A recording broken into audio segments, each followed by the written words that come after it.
Le président brésilien qui veut s'accrocher à tout prix au pouvoir et qui compte sur Donald Trump pour l'aider, une joueuse de tennis chinoise portée disparue et qui inquiète, un essai de missile russe qui fait peur à la station spatiale internationale, ou encore les actus en bref, le flashback, etc. etc.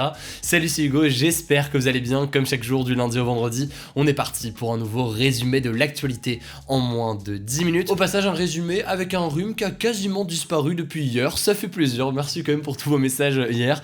On est de retour en pleine forme et on est parti donc pour les actus. Alors avant de parler du Brésil, je voulais parler rapidement d'un premier sujet, c'est la disparition de la joueuse de tennis chinoise Peng Shuai et qui inquiète de plus en plus. En fait, il y a 2 semaines, et on en avait parlé d'ailleurs dans ces actus du jour il y a quelques jours, Peng Shuai, ancienne 14e joueuse mondiale de tennis et aujourd'hui âgée de 35 ans, accusait publiquement sur les réseaux sociaux un ancien vice-premier ministre chinois de 75 ans, Zhang Gaoli, et elle l'accusait de l'avoir violée il y a 3 ans. C'est la première fois que de telles accusations sont portées comme ça contre une personnalité politique aussi haut placée en Chine, et face à ça, le pouvoir chinois a très rapidement censuré le témoignage de Peng Shuai sur internet en Chine, et a même banni d'ailleurs le mot tennis des réseaux sociaux le jour de cette révélation et le jour de ce témoignage. Autrement dit, ils ont pas fait les choses à moitié pour essayer de cacher cette histoire en Chine. Mais le truc, c'est que ça ne s'arrête pas là, et depuis son témoignage, Peng Shuai a disparu et plus personne n'a de ses nouvelles. Malheureusement, selon beaucoup de spécialistes de la Chine, c'est quelque chose qui était prévisible car le pouvoir chinois a l'habitude de réprimer toute contestation et toute personne qui s'opposerait à son pouvoir en Chine. Et d'ailleurs, dans son témoignage, Peng Shuai avait dit, je cite, « Même si je dois aller à ma perte en le faisant, je dirai la vérité à votre sujet », en parlant donc de cette personne qui l'accuse de viol. Alors concrètement, elle pourrait être actuellement détenue par le parti communiste chinois qui exigerait donc des excuses pour la libérer, mais elle pourrait aussi avoir décidé elle-même en amont de fuir dans un autre pays. Et dimanche, la WTA, donc l'instance qui gère le tennis professionnel chez les femmes, a en tout cas dit avoir reçu des garanties de la fédération chinoise de tennis que Peng Shuai était en sécurité. A priori donc, elle serait actuellement quand même en sécurité, mais vous l'aurez compris, l'inquiétude persiste. Bref, en tout cas, vous l'imaginez, cette disparition provoque une forte émotion dans le monde entier, et notamment dans le monde du sport et du tennis. Ça pourrait aussi avoir des répercussions alors que les JO d'hiver se tiendront à Pékin en février prochain. Autrement dit, donc, dans vraiment pas longtemps. On suivra donc ça évidemment dans les prochaines semaines, et on vous tient au courant si on a des nouvelles de cette joueuse de tennis. Allez, on continue avec le sujet à la une de ces actus du jour. Vous allez le voir, c'est un sujet politique et voire même géopolitique très intéressant. Le président brésilien Jair Bolsonaro pourrait s'accrocher au pouvoir malgré tout. Il s'inspire fortement de Donald Trump. Alors, on en a déjà parlé sur la chaîne, mais il y a un événement politique majeur qui se passe dans tout juste 1 an au Brésil, c'est l'élection présidentielle. Ça se tiendra donc en novembre 2022, et 2 candidats potentiels majeurs ressortent. On a d'un côté l'actuel président brésilien Jair Bolsonaro, qui est souvent considéré comme proche de l'extrême droite, et de l'autre côté, a priori, on pourrait avoir l'ancien président de gauche Lula, qui reste encore très populaire. À l'inverse d'ailleurs, la cote de popularité de Bolsonaro n'arrête pas de baisser, elle est même passée pour la première fois sous la barre des 20% dans un sondage qui a été publié la semaine dernière. Le président de gauche Lula est de retour après des grandes difficultés ces dernières années. À l'inverse, Jair Bolsonaro en ce moment est en difficulté ces derniers jours, mais il ne compte en l'occurrence pas se laisser faire, et il est même parti en guerre tout simplement contre ses opposants politiques qui l'accusent déjà de fraude aux prochaines élections, exactement donc comme Trump avait accusé son opposant Biden de fraude lorsqu'il a perdu en novembre 2020.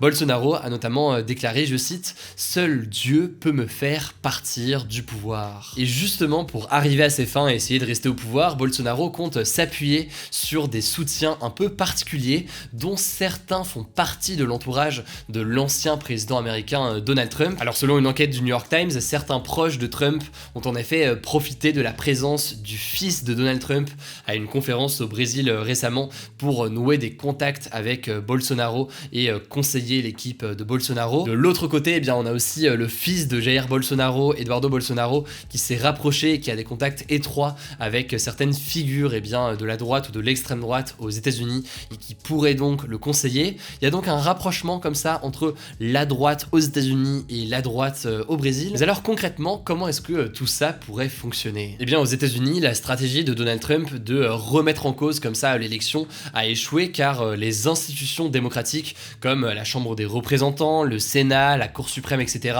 elles sont solides aux États-Unis et donc à partir du moment où Joe Biden a remporté l'élection, que les autorités ont compté et recompté les bulletins et validé l'élection de Joe Biden, eh bien Trump était d'une certaine façon obligé de partir et d'admettre sa défaite. Mais en l'occurrence, dans le cas du Brésil, c'est moins le cas, c'est-à-dire que les institutions sont moins solides et donc potentiellement, eh bien Bolsonaro pourrait davantage s'accrocher au pouvoir et ce même en cas de défaite l'an prochain lors de l'élection présidentielle. Alors, au passage, me direz-vous, pourquoi est-ce que des proches de Donald Trump iraient aider Bolsonaro au Brésil? Faut bien comprendre en fait que le Brésil, logiquement, c'est un pays essentiel pour en matière d'influence, d'économie ou autre en Amérique du Sud. Et en l'occurrence, eh bien, l'équipe de Trump, les proches de Trump, sont beaucoup plus proches de Bolsonaro politiquement qu'ils ne sont de Lula, qui est donc son principal opposant et qui est un candidat de gauche. Autrement dit, donc, l'équipe de Trump a plus intérêt à avoir Bolsonaro au pouvoir au Brésil. Il serait donc tenté potentiellement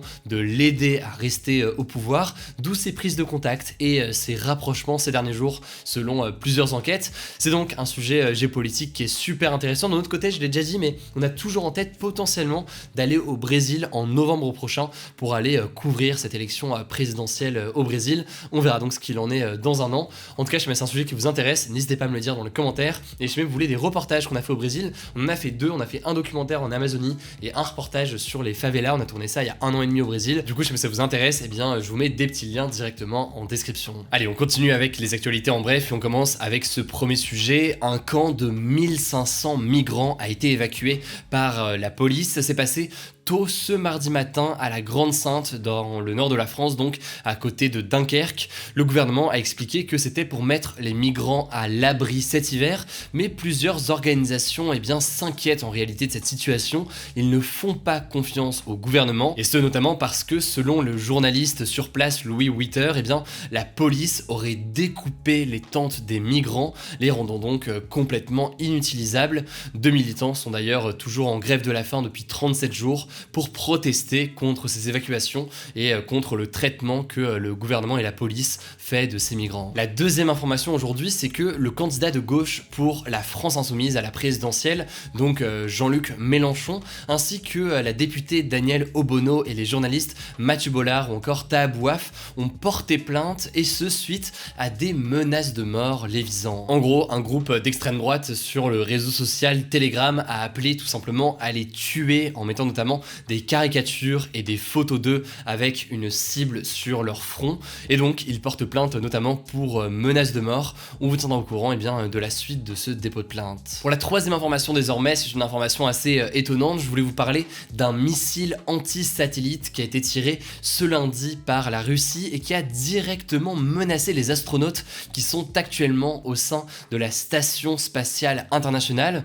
En gros, la Russie voulait faire un test contre l'un de ses propres vieux satellite qui est actuellement en orbite. Ils voulaient donc tirer ce missile sur ce satellite. Le truc, c'est que les débris qui ont été créés suite au contact ne sont pas passés loin de la station spatiale internationale, et du coup ils ont mis en danger les astronautes qui étaient dedans. Bref, en l'occurrence, plus de peur que de mal, heureusement, mais ça fait quand même réagir puisqu'il y a notamment la ministre des armées françaises Florence Parly qui a qualifié la Russie de saccageur de l'espace, rien que ça. Les États-Unis aussi ont dénoncé, je cite, un test dangereux et irresponsable, ce à quoi la Russie a vivement répondu de leur côté, expliquant qu'il n'en était rien, que ces accusations étaient complètement hypocrites et qu'il n'y avait pas de réel danger pour la station spatiale internationale selon eux. Bref, vous l'avez compris, au-delà de la situation, il y a donc au-delà de ça un exercice de communication autour de ce qui s'est passé. Quatrième information, très rapidement, en une phrase, le footballeur français Benjamin Mendy, qui était notamment champion du monde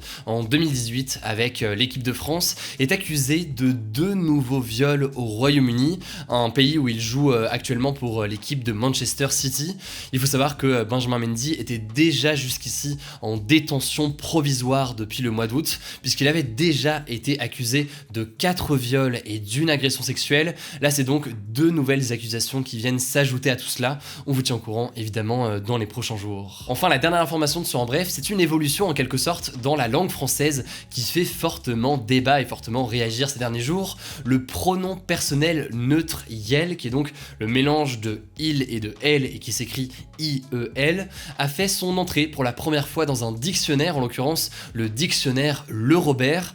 Alors ce pronom, il est utilisé aujourd'hui par certaines personnes, à la fois pour parler des personnes non binaires, comme ça évite d'avoir à utiliser le pronom il ou le pronom elle pour quelqu'un qui se définit ni comme homme ni comme femme, mais il est aussi parfois utilisé pour désigner 2 personnes de genres différents au pluriel. Je vous donne un exemple, si jamais il y a un gars et une fille ensemble, plutôt que de dire il, eh bien certaines personnes préfèrent utiliser yel, I-E-L-S, du coup pour montrer qu'il y a bien un homme et une fille dans tout ça, et pas 2 hommes. Bref, vous l'aurez compris, c'est donc une évolution potentielle de la langue française qui fait débat. Le dictionnaire Le Robert intègre donc ce pronom désormais dans son dictionnaire en ligne, mais il pourrait intégrer l'édition papier du dictionnaire en 2022. Allez, on termine comme chaque jour, enfin pas comme chaque jour d'ailleurs, mais comme de temps en temps comme ça, avec un petit flashback historique. Aujourd'hui, retour il y a 2 ans, c'était pas il y a si longtemps que ça, mais quand même, le 17 novembre 2019, le jour où un homme de 55 ans dans la région de Hubei en Chine était diagnostiqué pour la première fois